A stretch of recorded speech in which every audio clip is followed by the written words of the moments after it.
Muy bien. Hola biocultores, buenas noches, bienvenidos a este jueves biocultor, donde lo prometido es deuda. Y bueno, les habíamos comentado que íbamos a hacer un esfuerzo, el doctor Froilán Hernández Lara, pediatra, bioeticista por Flaxo, Argentina, para generar un documento, una iniciativa sobre las recomendaciones bioéticas en pediatría. Si recuerdan, la emisión pasada hablamos del mundo pediátrico y persiste esta inquietud, esta firme inquietud de que los temas de pronto pareciera que se abordan, pero en realidad no se están abordando, quizás con la puntualidad que debiera. Entonces, el mundo pediátrico nos está llamando mucho la atención y nos está generando mucha inquietud por dos razones. La primera es porque en esta actual pandemia es una de las poblaciones más vulnerables junto con la población geriátrica de ancianos, es la segunda población más vulnerable o las dos están ahí como en primer lugar.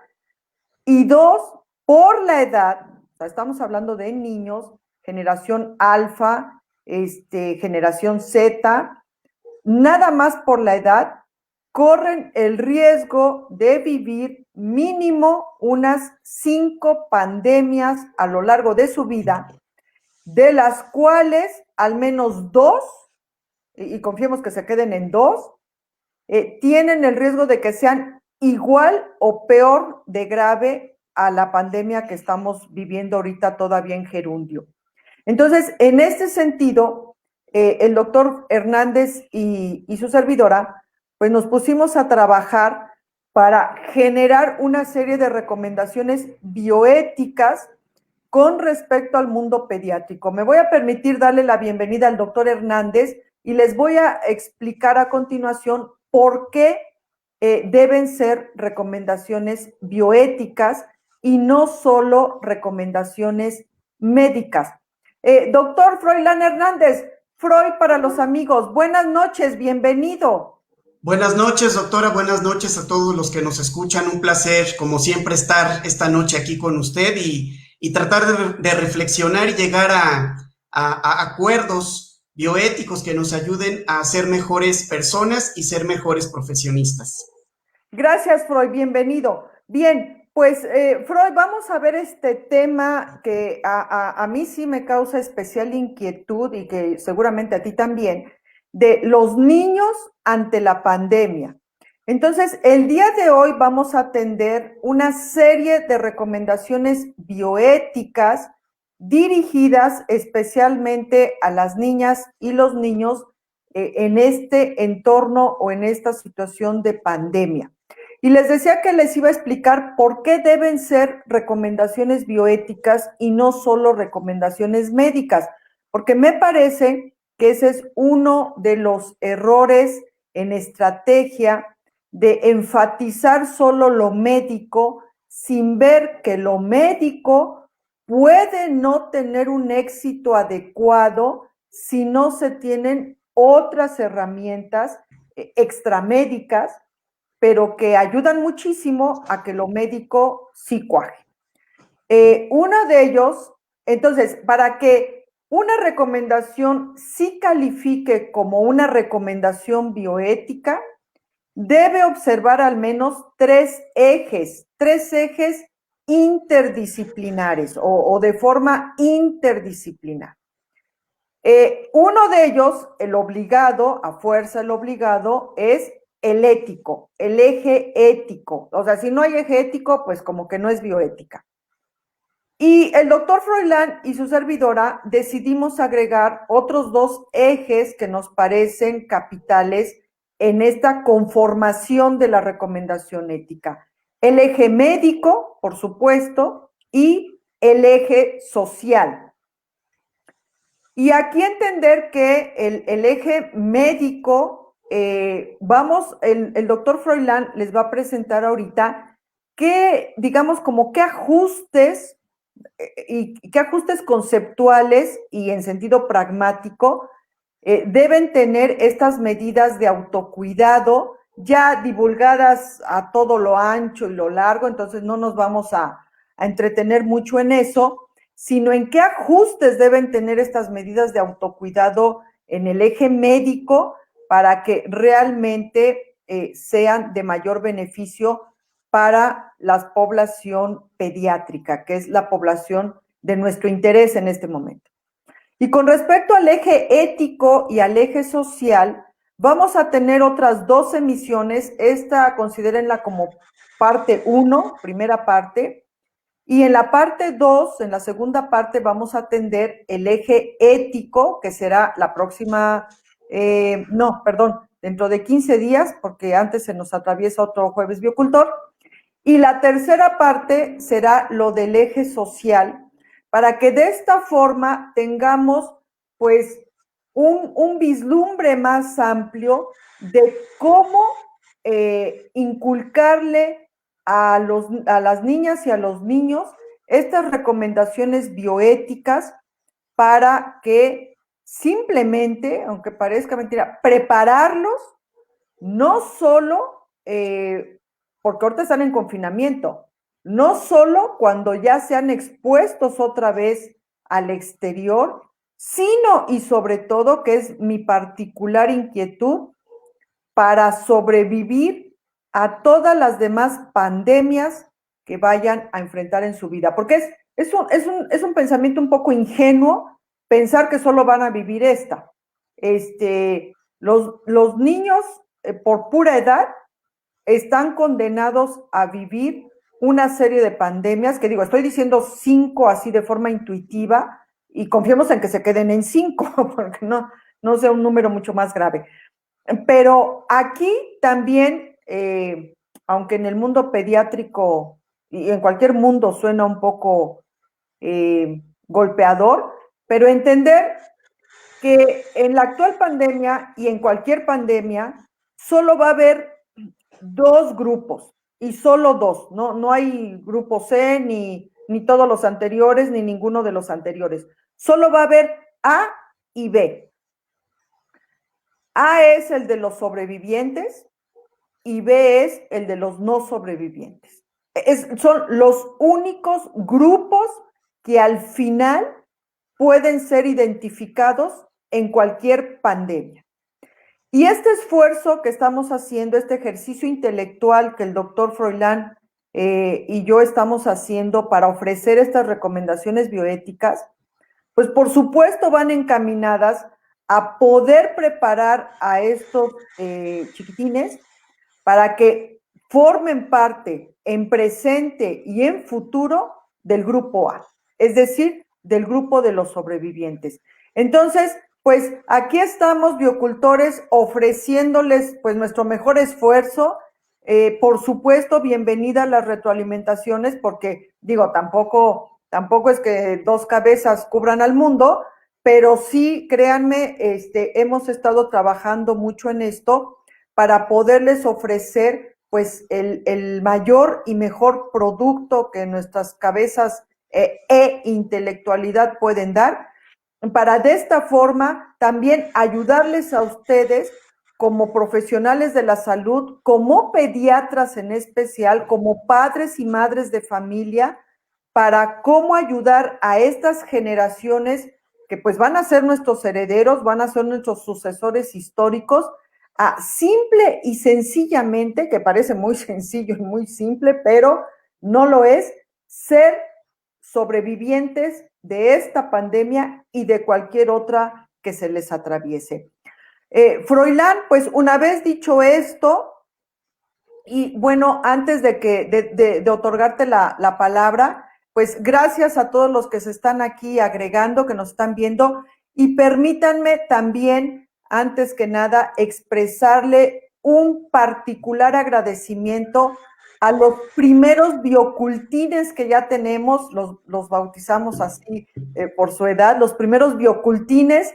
Tenemos 3 primeros biocultines que nos hicieron el favor de leer o sea, de ser los sensores de estas recomendaciones, de mandarnos sus comentarios, sus observaciones, en especial la nota donde decía muy aburridas, pero muy necesarias. Entonces, pues un particular agradecimiento público a estos 3 primeros biocultines de la historia, al menos de México, y que seguramente cuando sean adultos recordarán este momento en que a lo mejor sin saberlo y sin medirlo están contribuyendo al desarrollo de la bioética, nada menos, porque son los primeros, digamos, agentes activos, agentes de cambio que tanto se nos ha querido inculcar a los adultos. Sin saberlo, a esta corta edad ya se convirtieron en agentes de cambio, al menos en la bioética mexicana, y eso es digno de aplaudirse. Santiago, Santi, como a él le gusta que le llamen, Rebe, Rebeca, nuestra queridísima Rebe, y a esta niña tan inteligente, Ámbar, muchísimas gracias por sus aportaciones, por aguantar nuestro lenguaje aburrido, pero por este interés que mostraron en colaborar, y que de verdad, créanme, algún día, cuando sean adultos, seguramente les caerá de peso la enorme aportación que han hecho en este momento de su corta vida a la bioética mexicana, y confiemos a la bioética universal. Muchísimas gracias, Santi, Rebe, Ámbar, por esta aportación, que yo espero sea del beneficio de todos. Bien, Freud, pues si te parece, comenzamos, y hoy vamos a atender el eje médico. Ojo, hoy va a ser solo el eje médico, y en la siguiente emisión será el eje ético, y finalmente será el eje social. Así que les pedimos, por favor, nos sigan en estos 3 capítulos para poderles dar la mayor aportación en estas recomendaciones bioéticas para las niñas y los niños ante las pandemias. Y si se fijan en el título, ya está en plural, las pandemias, porque estamos pensando no solo en estas, sino en las que desgraciadamente, por pura cronología, van a tener que enfrentar a lo largo de su vida.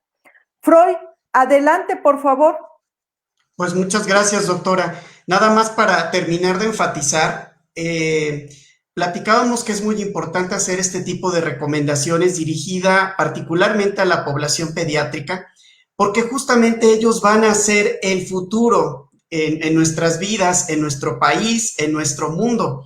Así que creemos que si podemos sembrar la semillita de la bioética desde tempranas edades, justo va a pasar lo que hoy estamos celebrando, que cada vez vamos a tener más biocultines, y ellos, que van a ser agentes de cambio, nos van a ayudar a que seamos mejores, y a que tengamos también una mejor relación entre nosotros, en nuestro medio ambiente, y también con los otros seres vivos que nos rodean.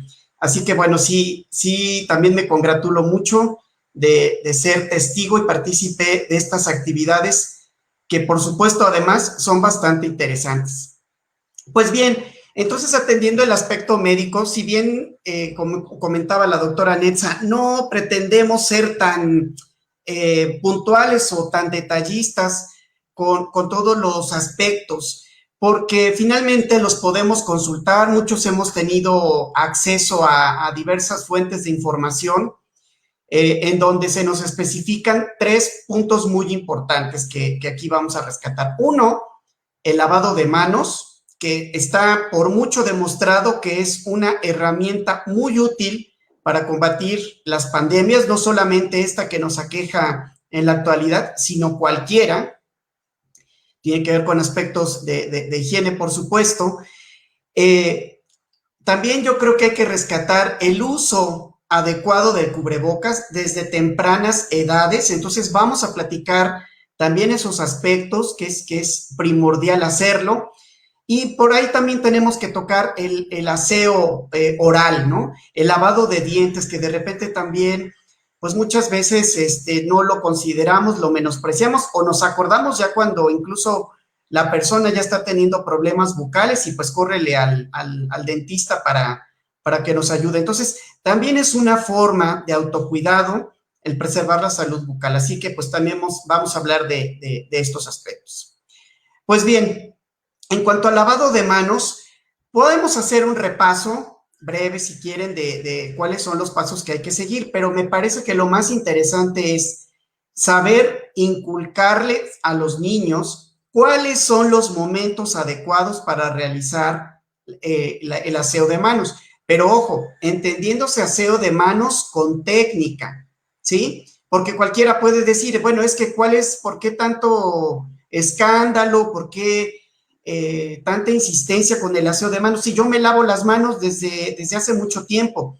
Sí, pero la realidad es que no lo hacemos con técnica. Curiosamente, también el personal de salud, antes de la pandemia, hubo algunos momentos en donde principalmente los servicios de epidemiología por ejemplo, de cuidados de catéter, se dieron a la tarea de ver cómo el personal de salud estaba realizando esta técnica. Fíjense, y personal de salud con varios años de entrenamiento, con todos los posgrados del mundo, ¿qué creen? No sabíamos lavarnos las manos de manera adecuada. Entonces se tuvo que implementar la técnica que hoy pues podemos todos tener de conocimiento y que hoy vamos a repasar así brevemente. Entonces, es importante, ¿no? O sea, si nos pasaba esto al personal de salud, pues ahora imagínense al ciudadano no médico, ¿no? Así que pretendemos que a todos se nos quede de tarea, si es que no la tenemos ya bien establecida, esta rutina para que se nos convierta finalmente en un hábito. Y este hábito lo podamos compartir y lo podamos transmitir a futuras generaciones, incluyendo, por supuesto, a nuestros niños. Bueno, entonces, los momentos para el lavado de manos. Lo primordial es que debe ser antes y después de tocar algún objeto, principalmente que haya sido ocupado por varias personas. Eso es muy importante, porque alguna de esas personas puede llevar el virus en la mano y si nosotros no tenemos cuidado, podemos adquirirlo por tocar. Ya está demostradísimo el tiempo de estancia específicamente del SARS-CoV-2. ¿Cuál es el tiempo de estancia que puede tener en las superficies, en algunos materiales como el papel, el cartón, el plástico? Eso ya está súper establecido. Entonces, lo menciono nada más a colación porque con esto reiteramos la importancia de hacer un aseo de manos. Entonces, primer momento, antes y después de tocar algún objeto, sobre todo que sepamos que fue o que vaya a ser ocupado por varias personas.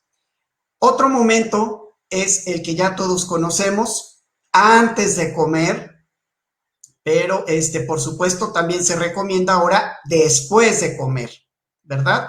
Porque bueno, todos confiamos en que nuestros cubiertos van a estar súper limpios, que la persona que se encarga de hacer el lavado de trastes lo va a hacer a conciencia, pero ¿qué tal si nosotros somos portadores asintomáticos? Así que también para protección de los demás, es que ahora ya no nada más es antes de comer, sino también después de comer. Otro concepto también que también ya se está modificando es, nos decían que había que lavarnos las manos después de ir al baño, pero hoy día incluso los infectólogos nos recomiendan que hay que agregar ahora antes. Antes entonces y después de ir al baño, también es importante realizar el lavado de manos. Y por supuesto, otro aspecto, si es que nosotros tenemos mascotas, por mucho que las tengamos vacunadas, por mucho que estén en un ambiente limpio, pues finalmente las mascotas sabemos que pues están en contacto mucho tiempo con el piso o con algunas superficies y entonces pues se recomienda, si vamos a tener mascotas, que también lo hagamos después de haber jugado con ellas. Eso es muy importante porque pues a los niños les es muy común abrazar al perro, cargarlo, algunos hasta los besarán, Y bueno, pues eso pues depende de cada quien, está bien, pero sí enfatizarles a los niños que incluso después de haber tocado a su mascota, se tiene que lavar las manos. Es importante también que si decirle a un niño que si no tenemos un lavamanos cerca, un grifo o algún objeto, instrumento que nos permita hacer lavado de manos, bueno, pues acostumbrarnos a cargar con una botellita de gel antibacterial, el cual podremos usar con la misma técnica de lavado de manos, tratando de suplirlo. Pero por supuesto que hoy lo más accesible, lo más barato y lo más recomendable, pues sigue siendo el lavado de manos si es que se dispone. Pero si no, bueno, ya tenemos esta alternativa que les estoy enfatizando. Y bueno, con respecto a la técnica, se han hecho muchos intentos por otros para tratar de enseñarles a los niños incluso el tiempo específico. A un niño no le podemos decir, oye, pues tu técnica de lavado de manos tiene que oscilar entre 45 y 60 segundos. O sea, si ni nosotros a veces tenemos conciencia de cuánto tiempo ha pasado, pues ahora imagínense un niño. Entonces se han hecho intentos por tratar de reproducir algunas canciones infantiles o no tan infantiles, pero que les guste a los niños, de tal manera que cantando la canción o teniéndola en la mente por cierto periodo de tiempo, pues ellos realicen esta técnica y con ese tiempo más o menos medible, cantando o recordando esta canción, pues se aseguren que lo hicieron en el tiempo correcto. Nosotros hemos sugerido que se aplique la canción Feliz cumpleaños a ti. Bueno, o si queremos vernos muy agringados, el Happy Birthday to You. Hemos visto que si nosotros cantamos el Happy Birthday to You o el Feliz cumpleaños a ti 2 o 3 veces haciendo la técnica de lavado de manos, con eso cubrimos perfectamente los tiempos que se han sugerido a nivel mundial para abarcar la correcta técnica de lavado de manos. Y repasando así, súper rápido, ¿cuál es la técnica? Lavar las manos y mojarlas. Decirle al niño que una vez que abre el grifo, no se va a volver a tocar. Después, tomar un poco de jabón y distribuirlo perfectamente en las manos, frotar las palmas entre sí, frotar entre los dedos y los espacios entre ellos, de esta manera, luego con la otra, luego hacer la mano como en forma de garra, diciéndoles eso a los niños, pues como que les es más fácil, ¿verdad? Hacer las manos como en garra y entonces encontrarlas para realizar estos movimientos, ¿sí? Con eso, pues ayudamos, entre otras cosas, a frotar las uñas y de alguna manera también limpiamos lo que viene siendo los nudillos. Posteriormente, el pulgar lo tomamos con la mano y hacemos como un barrido y nos tocamos los pulgares, uno y el otro. Y finalmente, hacemos como un cucuruchito con la mano y con esta, entonces froto la palma contraria y posteriormente la otra. Enjuago mis manos, tomo la toalla o en algunos casos incluso puede haber papel exclusivo para el secado, lo tomo, se seca las manos y con ese mismo papel se cierra el grifo y se tira el papel al bote de la basura o la toalla se coloca en el lugar correspondiente. Les repito, existen hasta dibujos que pueden hacerlo más sencillo de lo que yo les acabo de explicar, pero créanme que fue lo más práctico que pude hacerlo. Pero bueno, si no, hasta incluso pueden poner videos en algunas redes sociales y ahí pueden aparecer, pues ahora sí que en filmación, cómo se hace la técnica.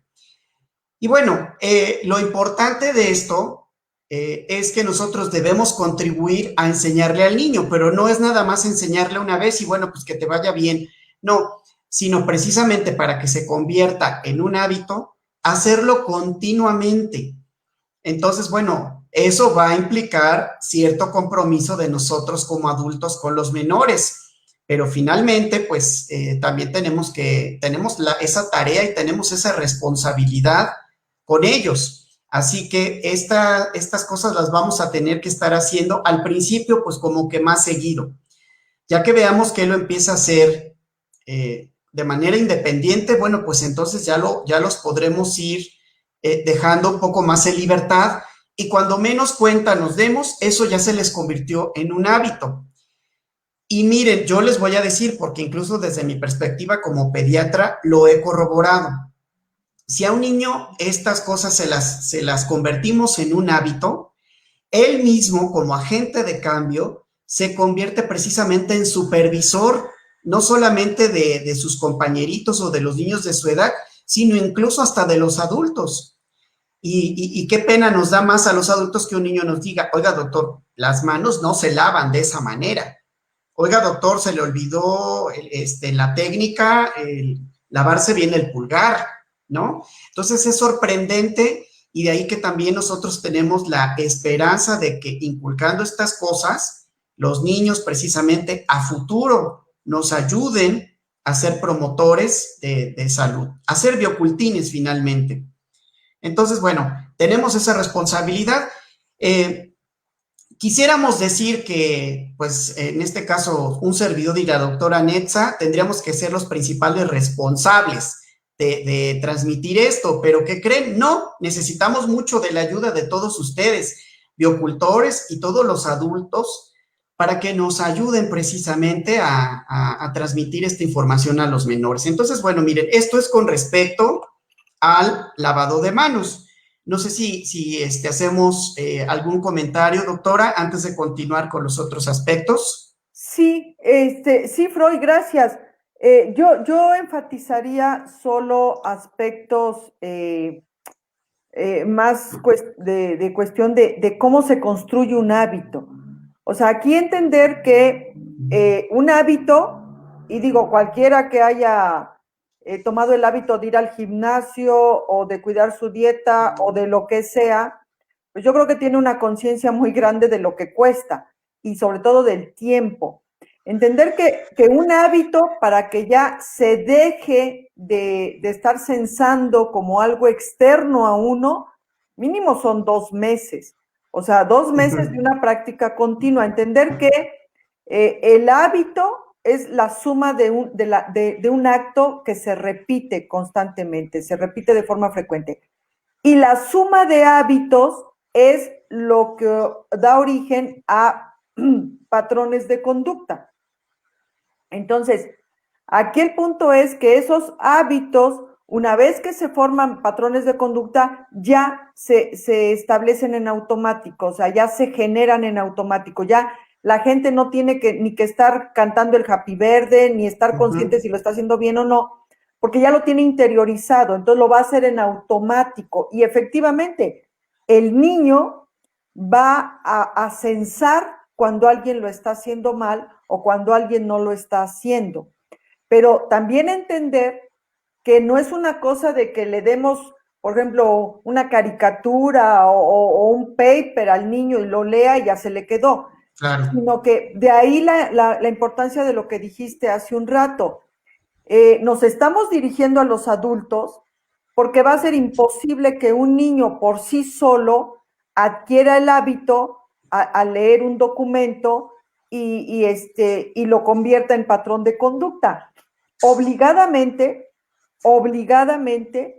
tiene o va a ser necesario que estén los adultos de por medio.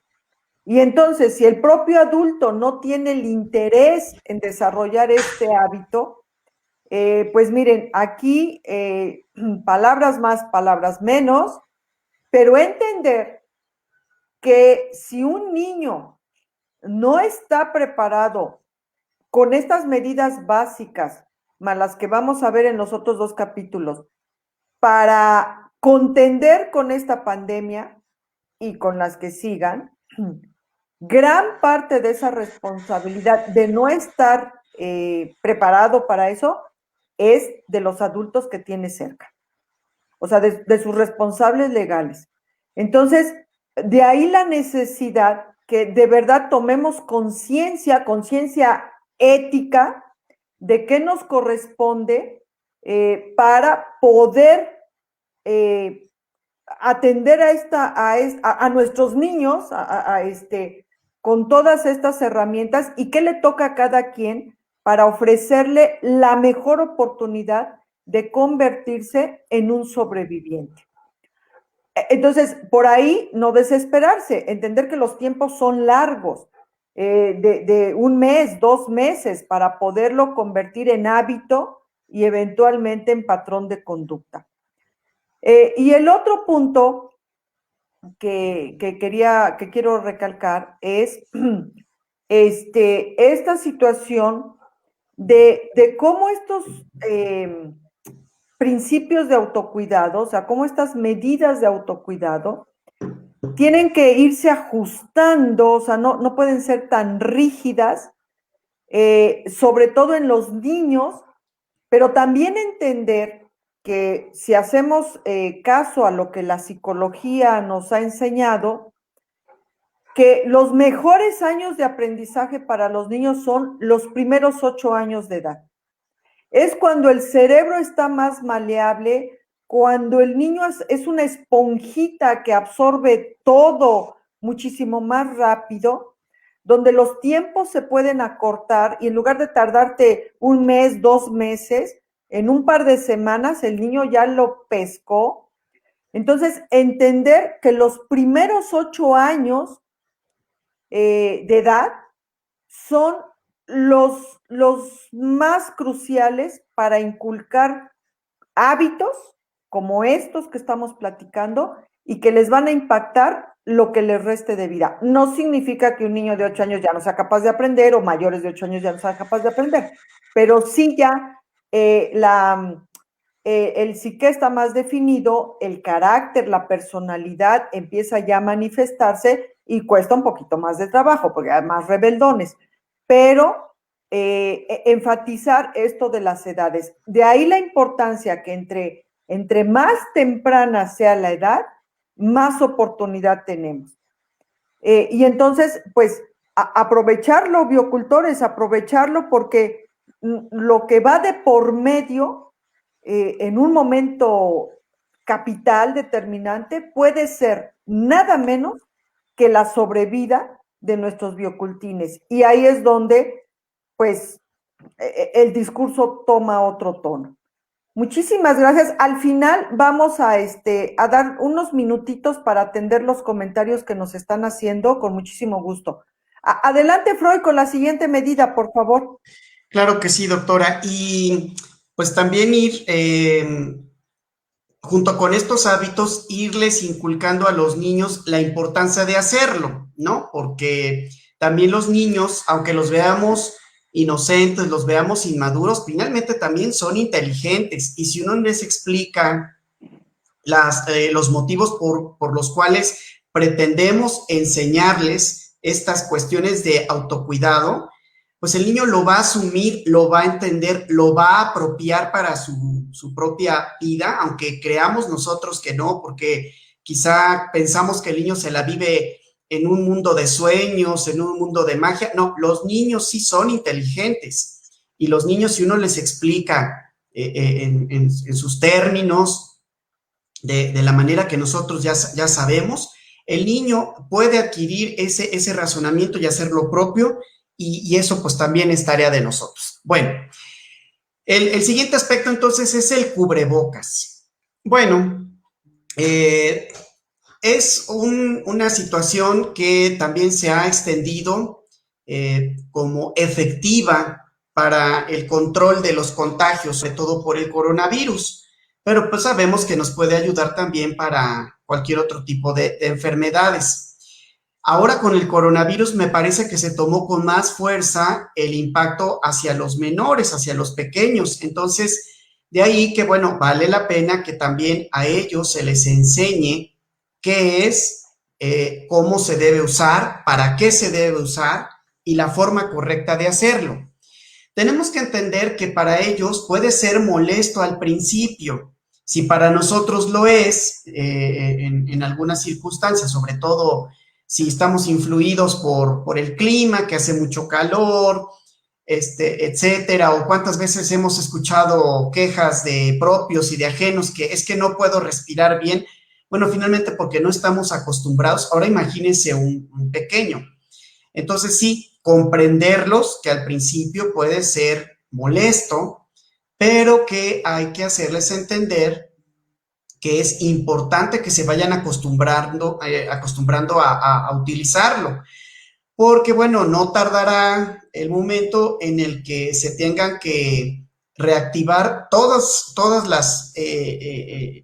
las acciones a las que estábamos acostumbrados, ir a la escuela, asistir a otros lugares, etcétera. Y entonces, pues es ahí donde la enseñanza en el autocuidado con el cubrebocas, pues puede ocupar un lugar importante. Entonces, sí decirles que pues puede ser molesto al principio, pero que lo tienen que usar, sobre todo cuando vayan a la escuela o que estén en contacto. Nosotros sugerimos que con más de 5 personas, sean adultos o niños, y sobre todo con aquellos que no sean de su núcleo familiar o con los que no vivan o con los que no estén habituados a convivir. Entonces, eso es importante, ¿no? Si algo que les puede causar angustia a los niños, si es que les explicamos esto, es que qué va a pasar cuando pues tengo que llevarme al niño al supermercado o al mercado incluso, y ahí por supuesto pues que va a haber más de 5 personas. Entonces, pues ¿qué se va a hacer? A los niños esto les puede causar cierta angustia, entonces hay que explicarles que no pasa nada siempre y cuando ellos utilicen su cubrebocas, y con eso pues ellos van a tener una protección garantizada. Algunos otros, para mayor tranquilidad, también han recomendado el uso de las caretas. Esto también va a depender, por supuesto, de la edad del menor, y si el niño pues la tolera, pues también adelante lo pueden hacer, ¿no? Pero nos basta por el momento con que utilicen el cubrebocas de la manera correcta.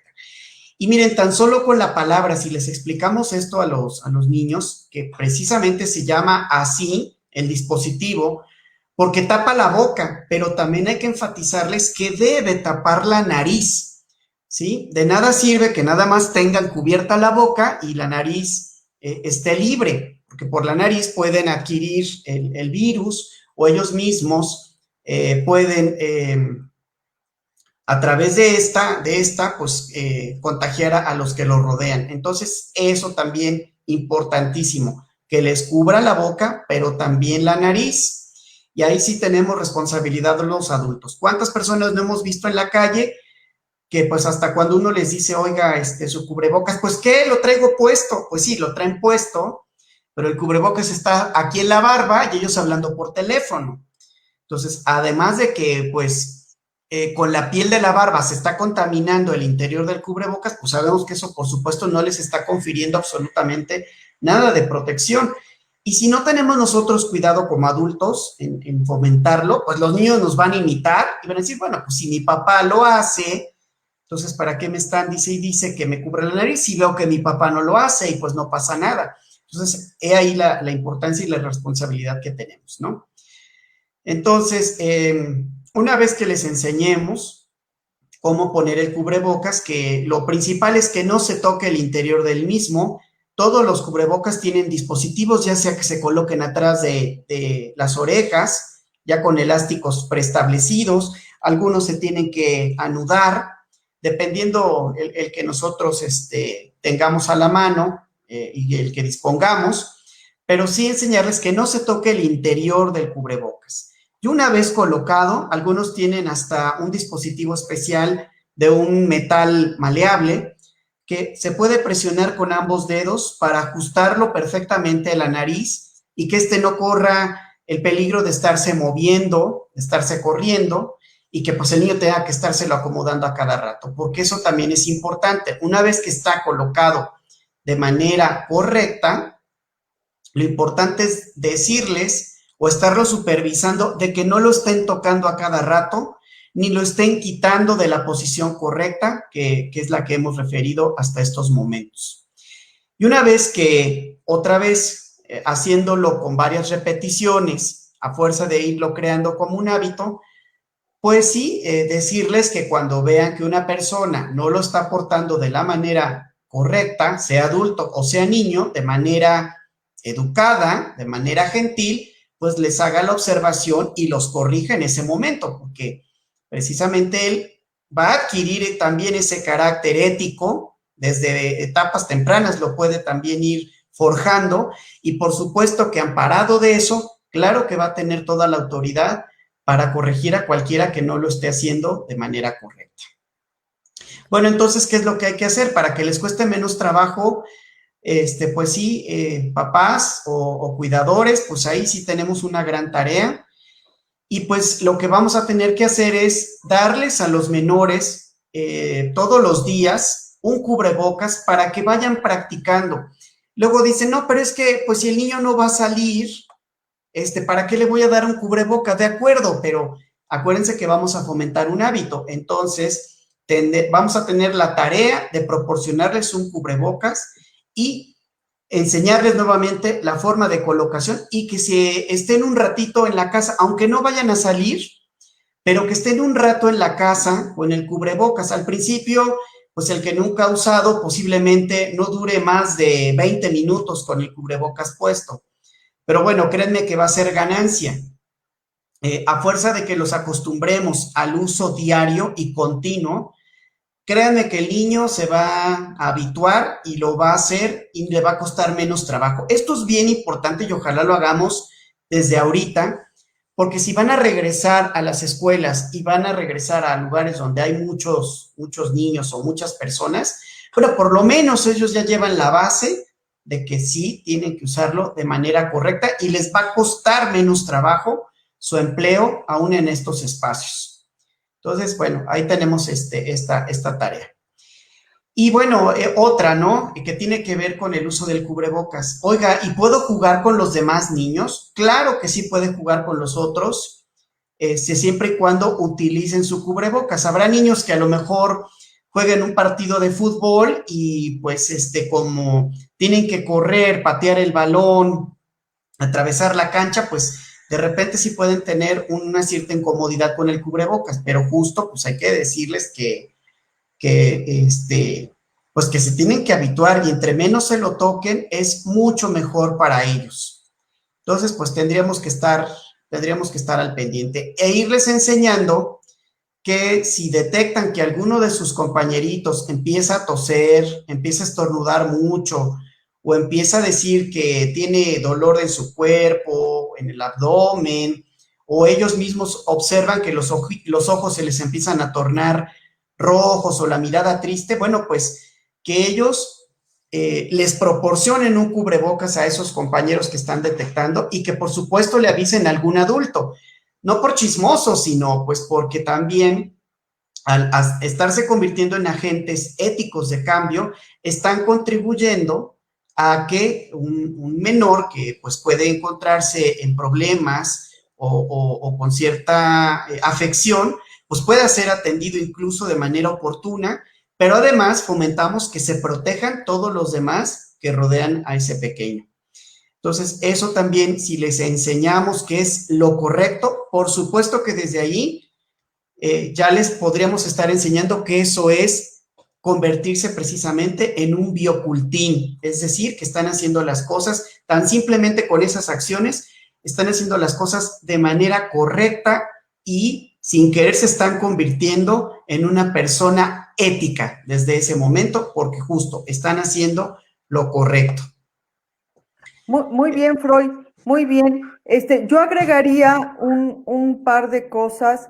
La primera es cómo establecer una dinámica al interior del hogar cuando uno de los niños está contagiado o cuando alguien, miembro de la familia, está contagiado y cómo el uso de cubrebocas en este contexto puede marcar la diferencia entre que toda la familia acabe contagiada y ver estos dramas que estamos viendo que un solo miembro estaba contagiado y acaba toda la familia contagiada y hasta hay fallecidos al interior de la familia. Entonces, el cubrebocas ahí se vuelve un artífice de protección estratégico para evitar precisamente estos dramas familiares. Y una cosa que se ha recomendado es que el contagiado, o sea, el que está con el virus, a la hora de la comida, para que no esté tan aislado, sobre todo si es niño, si el infectado o el contagiado es el niño, para que no esté tan aislado en el cuarto, puede comer con la compañía de los adultos, pero los adultos deben estar con el cubrebocas y platicándole al niño mientras el niño come. El niño no puede hablar mientras come. Ya que terminó de comer el niño es el que debe ponerse el cubrebocas y los adultos se lo pueden quitar y ahora es el niño el que les puede platicar a sus papás o a sus cuidadores mientras sus cuidadores comen. Entonces, de esta forma es utilizar incluso el cubrebocas al interior del hogar con estrategia para la protección mutua cuando alguien ya está contagiado. Ese es el primer aspecto que me gustaría resaltar. O, por ejemplo, que sea la abuelita o el abuelito el contagiado o cualquiera que esté contagiado con estas dinámicas de quién debe tener cubrebocas y quién debe quitárselo en los momentos claves para evitar el contagio por las gotitas de flush, que ya todo mundo sabe en qué consisten. Y el otro aspecto es recordar a Pavlov, o sea, aunque quizás a algunos psicólogos no les guste, pero recordar a Pavlov. Entonces, empezar literal un entrenamiento, así como a los niños los mandan a clases de inglés y de ballet y de fútbol y de pintura y de todo esto. Bueno, no los pueden mandar ahorita a clases de uso correcto de cubrebocas, pero ahí al interior del hogar establecer así como un mini cursito de entrenamiento donde el niño comience con 1 hora portando el cubrebocas y la mamá o el cuidador en el transcurso de la hora ir viendo, porque a los 5 minutos el niño va a traer el cubrebocas en el cuello, o lo va a traer colgando de una oreja, o ya lo perdió, o ya se lo está comiendo, o en fin, o sea, 20,000 variantes. Entonces, empezar con 1 hora de entrenamiento de uso correcto de cubrebocas y después extenderlo a 2 horas, 3 horas, hasta que sea posible que el niño, pues, ¿cuánto dura la jornada escolar?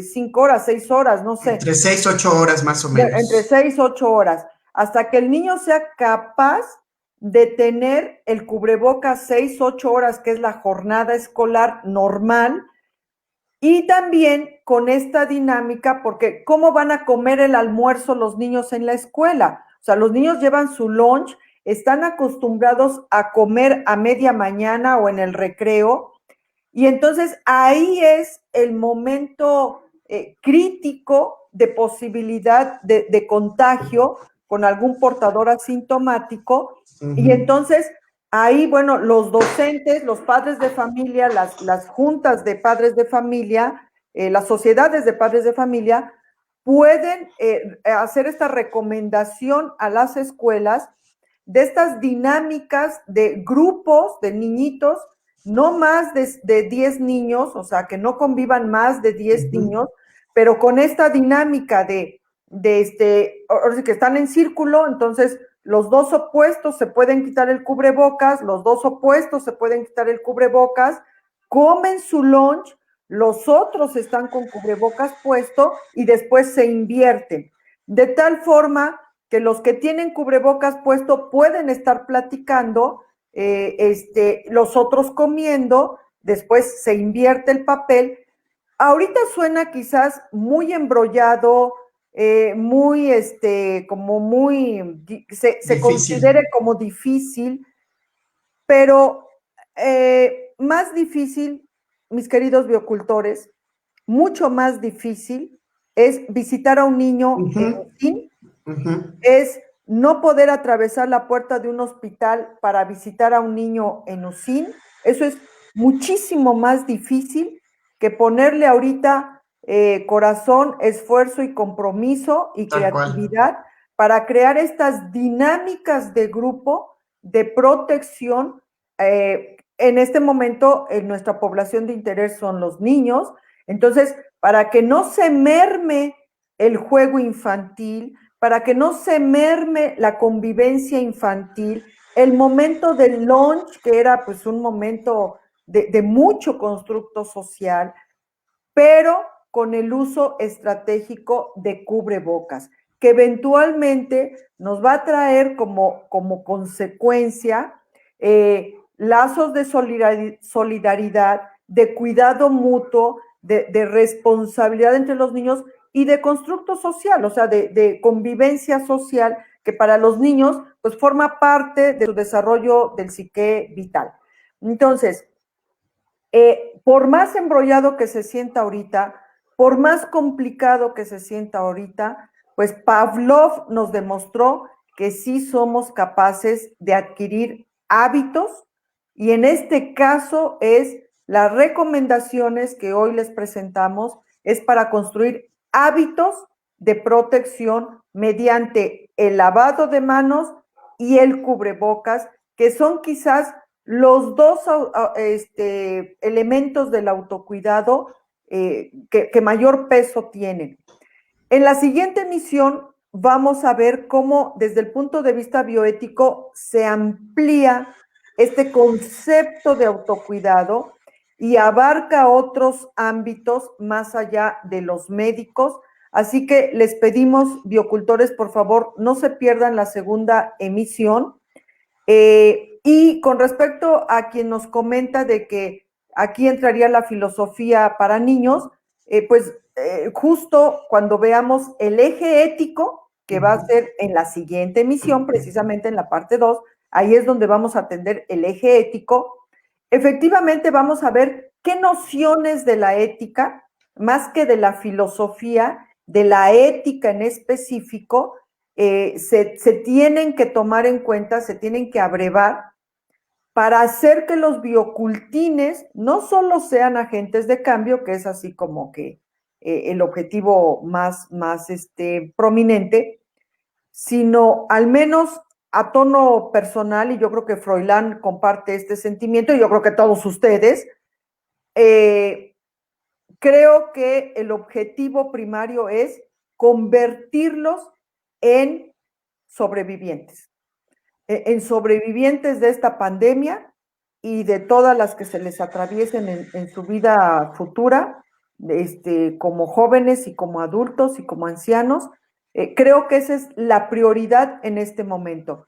Y para eso, bueno, aquí tienen nuestras dos primeras recomendaciones en el eje médico, y en la parte 2 vamos a ver el eje ético y en la parte 3 vamos a ver el eje social.